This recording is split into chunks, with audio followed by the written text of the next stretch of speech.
కేంద్ర ప్రభుత్వం అనుసరిస్తున్న విధానాలు పథకాలు సత్ఫలితాలనిస్తూ ఉన్నాయి. గ్రామీణం కూడా సాంకేతిక పరిజ్ఞానం వైపు అడుగులేసే దిశగా ప్రోత్సహిస్తున్నాయి. ఇందుకు ఉదాహరణగా నిలిచింది ప్రధానమంత్రి జన్ ధన్ యోజన స్కీమ్. ఈ స్కీమ్ వల్ల ఏం జరిగింది? సాధించిన లక్ష్యం ఏమిటి? దేశంలోని బ్యాంకింగ్ వ్యవస్థను కేంద్ర పథకం మార్చేసిందా? గ్రామీణ భారతానికి ఎంతో మేలు చేసిందా అంటే అవుననే సమాధానం వస్తోంది.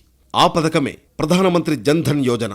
ఇది పల్లెలకు సైతం సాంకేతిక పరిజ్ఞానాన్ని పంచడంలో ఎంతగానో ఉపయోగపడింది. అలాగే ఆన్లైన్ బ్యాంకింగ్ లావాదేవీలను గణనీయంగా ప్రోత్సహించింది.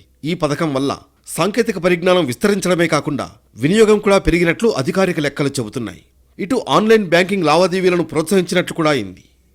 కేంద్ర ప్రభుత్వం గతంలో ఎన్నో పథకాలు కార్యక్రమాలకు శ్రీకారం చుట్టి వాటిని అమల్లోకి తీసుకొచ్చింది. అయినప్పటికీ ముఖ్యంగా ఆర్థికంగా వెనుకబడిన రాష్ట్రాలతో పాటు గ్రామీణ ప్రాంతాల్లో బ్యాంకు ఖాతాలు అనేవి తక్కువగా ఉండేవి. దీనికి పొదుపు ఖాతాల మీద అవగాహన లేకపోవడం, అలాగే అకౌంట్లలో కనీస బ్యాలెన్స్ ఉండాలన్న నిబంధన కూడా ప్రధాన కారణం.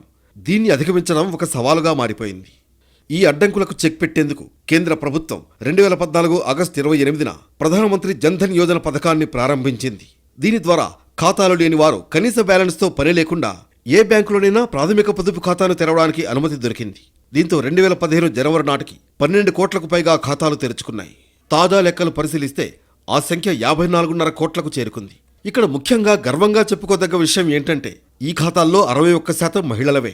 దీనివల్ల పొదుపు, చెల్లింపులు, రుణాలు, పింఛన్లు, బీమా సేవలు గ్రామీణ ప్రజానీకం పొందే వీలు కల్పించింది కేంద్ర ప్రభుత్వం.